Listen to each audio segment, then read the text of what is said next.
ആഹാ വന്നല്ലോ. എന്തായി മോളെ, സസ്പെൻഷന് വല്ല ചാൻസ് ഉണ്ടോ? ഇല്ലടാ, അത്ര പെട്ടെന്നൊന്നും ഉണ്ടാവില്ല. പിന്നെ ഇവിടെ ഇരിക്കാനാണോ പ്ലാന്? ക്ലാസ്സിലൊന്നും കേറുന്നില്ലേ? ഇപ്പൊ കേറിയിട്ട് വല്ല കാര്യമൊന്നുമില്ലല്ലോ. ഈ ഹവർ ഒന്ന് കഴിഞ്ഞിട്ട് കേറാം. അതുവരേക്കും ഇവിടെ നോക്കി ആവട്ടെ. എടി ജെന്നി, ഇനി നീ വെറുതെ ഇരിക്കാനാണോ പ്ലാന്? അതോ റോസേ ആദ്യം അവളെ നോക്കി ആവട്ടെ, എന്നിട്ട് ക്ലാസ്സിൽ കേറാം. അതൊന്നല്ല, ഇതിനൊക്കെ എന്തേലും തിരിച്ചു കൊടുക്കണ്ടേ? നീ എന്താ പറഞ്ഞു വരുന്നത്? യെസ്, അതന്നെ. എനിക്കൊണ്ടല്ല കുറച്ച് തീർക്കാനൊക്കെ. നീ എന്തൊക്കെ റോസ് പറയുന്നേ? അല്ല, നിനക്കെന്താ തീർക്കാനുള്ളേ? എന്നാലും എന്റെ റോസേ, നിന്നെ സമ്മതിച്ചു മോളെ. നീ എന്താ എന്റെ റോസിനെ പറ്റി വിചാരിച്ചേ? ഇനി കെറ്റോട്ട് അടുക്കാനേ ബാക്കിയുള്ളൂ. അല്ല, അതൊക്കെ അവിടെ നിൽക്കട്ടെ. ഇനി എന്താ പ്ലാൻ? അതൊക്കെ ഉണ്ട്, കുറച്ച് ക്ലിഞ്ച് പരിപാടിയാ. എന്നാലും എനിക്ക് ചെയ്തല്ലേ പറ്റൂ. എടി പ്രിൻസി, അറിയാലോ, ഒരു ചെറിയ കാര്യം കിട്ടാൻ നിൽക്കുവാ. നമ്മള് പിന്നെ വെച്ചേക്കില്ല. അതൊക്കെ അറിയാം. ആദ്യം നമുക്ക് കടുവനെ നമ്മുടെ വഴിക്ക് കൊണ്ടുവരണം. ഇപ്പൊ വരും, നോക്കിയിരുന്നോ? ഈ പൊട്ടനെ കൊണ്ട്. എടാ, ആദ്യം നിന്റെ നെഗറ്റീവ് നിർത്തടാ. എന്തായാലും ഞങ്ങള് കൂടെ കാണും. അപ്പൊ സെറ്റ്. പിന്നെ ആദ്യത്തെ പ്ലാൻ എന്താന്ന് വെച്ചാല് ഇവരൊക്കെ നടക്കണം. I mean fake love. എടി റോസേ, നീ ഇത് എന്തറിഞ്ഞിട്ടാ? നേരത്തെ നടന്നൊന്നും മറന്നിട്ടില്ലല്ലോ. ഇതങ്ങനെ വരില്ല. നമുക്ക് നോക്കാലോ. ഇനി ഫ്ലോപ്പ് ആയാലേ പ്ലാൻ ബി പ്രാക്ടിക്കൽ ആക്കണം. എടി റോസേ, ഇത് വേണോടി? അല്ലെങ്കിലേ ഇപ്പൊ തന്നെ. ഞാനാണ്. നീ ഇങ്ങനെ ആവലടാ, ഒന്ന് പോസിറ്റീവായി ചിന്തിക്ക്. എടി റോസേ, ജെസിൻ സാർ ഇപ്പൊ ഇറങ്ങും. എന്നാ ഞാൻ ചെല്ലട്ടെ. പിന്നെ ആരോടെ പറഞ്ഞതൊന്നും മറന്നിട്ടില്ലല്ലോ.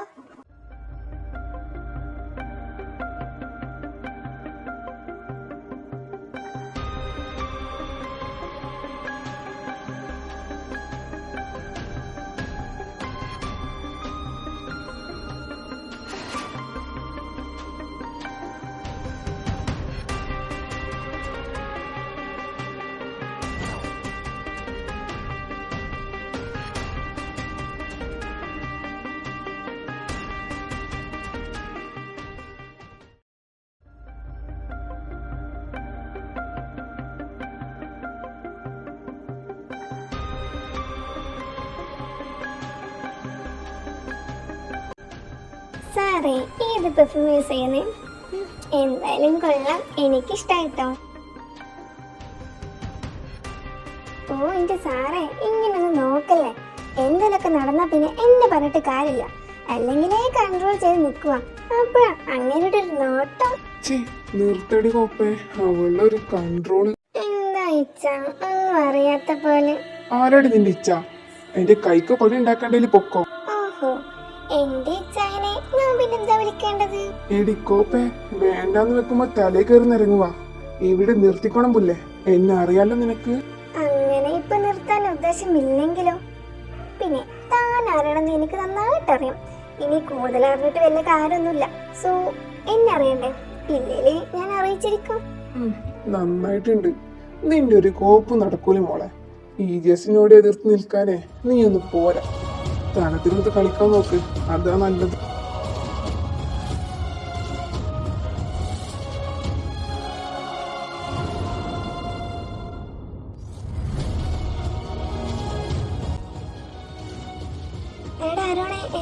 കിട്ടിയോ? കുറച്ചൊക്കെ. നിനക്ക് കുറച്ചു നേരം കൂടി നിൽക്കാറുന്നില്ലേ? എന്നാ പിന്നെ നമുക്ക് ക്ലിയർ ആയിട്ട് കിട്ടിയാലേ. അങ്ങനെ കടിച്ചു കീറാത്തത് തന്നെ വലിയ കാര്യം. അപ്പഴേ കുറച്ചു നേരം കൂടെ നിൽക്കാന്. ഇന്ന് തന്നെ നോക്കട്ടെ.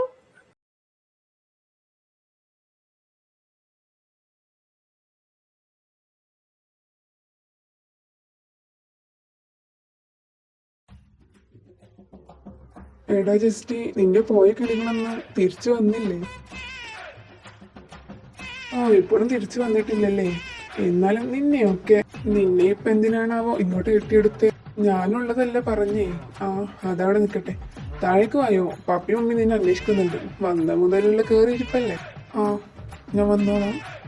ഇനിയെല്ലാം അവനക്കൊന്ന് വരാൻ തോന്നിയല്ലോ. എത്ര കാലായി ഇങ്ങോട്ടൊക്കെ ഒന്ന് വന്നിട്ട്. അതന്നെ ഞാനും പറഞ്ഞു. എന്നാലും അവന്റെ തിരക്കം കൂടെ നോക്കണല്ലോ. ഇത്രക്ക് തിരക്കാവൻ എന്താ അവന്റെ പണി? ബിസിനസ് ഒന്നും അല്ലല്ലോ. എന്താ പപ്പ എന്നെ വിളിച്ചേ? നീ വന്നോ? ഇവിടെ ഇരുന്നേ. കുറച്ച് ഉപദേശിക്കാനുണ്ട്. ജെയ്സ് എല്ലാം പറഞ്ഞു. മമ്മി അതിന് മാത്രം ഞാനൊന്ന് ജസ്റ്റ് നിന്നോട് അഭിപ്രായം ഒന്നും ചോദിച്ചില്ല. നിന്റെ ഒറ്റ നിർബന്ധം കാരണം അവിടെ കയറിയ അത് നീ മറക്കണ്ട. അല്ലെങ്കിൽ അങ്ങനെ നിന്നെ മടുപ്പാ. ഇനിയേലും നല്ല രീതിയിൽ നിൽക്കാൻ നോക്ക്. ഇല്ലേല് കമ്പനിയിൽ കയറേണ്ടി വരും. പപ്പ ഇത് എന്ത് പറഞ്ഞിട്ട് പറയുന്നേ? കുറച്ചെല്ലാം സ്ട്രിക്റ്റ് നിന്നില്ലേ തല കയറി നിരങ്ങും. അടി കൊടുത്ത് നിനക്ക് നിർത്താൻ കൊച്ചു കുട്ടികളൊന്നും അല്ലല്ലോ. നിന്റെ സ്ട്രിക്റ്റ് ഇവനവിടെ കയറിയിട്ട് 2 വർഷത്തോളം ആയല്ലോ. എന്നിട്ട് നീ പറഞ്ഞ സ്ട്രിക്റ്റ് ഇല്ലാത്തോണ്ടായിരിക്കും കംപ്ലൈൻസ് ഒന്നും കിട്ടാത്തത് അല്ലേ? ഇച്ചായ ഇവൻ എത്രയും പെട്ടെന്ന് കമ്പനിയിൽ കയറ്റണം. ഇവന്റെ ഇഷ്ടത്തിന് നിന്ന് കൊടുത്തേണ്ടിയാ ഈ അഹങ്കാരം കാണിക്കുന്നേ. ആനി നീ ഒന്നും മിണ്ടാതിരിക്ക്. ഞാൻ അവനെ പറഞ്ഞ് മനസ്സിലാക്കിക്കോളാം.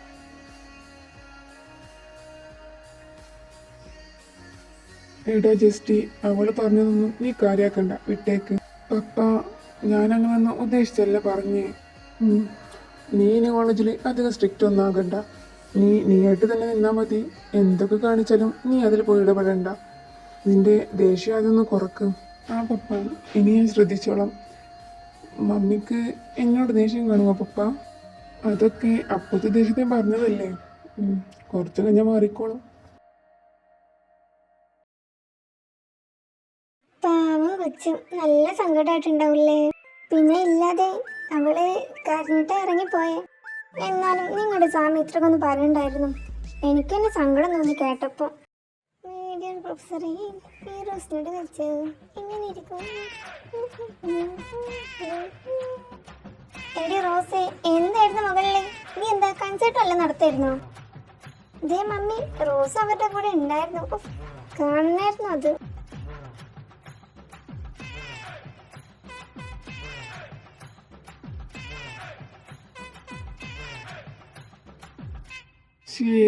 എന്റെ മോളുടെ പട്ടി ഷോ കാണാൻ പറ്റിയില്ലല്ലോ, മിസ്സായിപ്പോയി.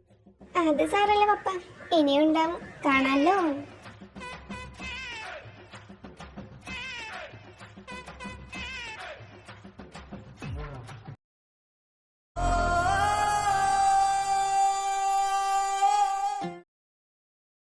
എപ്പോഴും പറഞ്ഞ പോലെ സ്കിപ്പ് അടിക്കല്ലേ.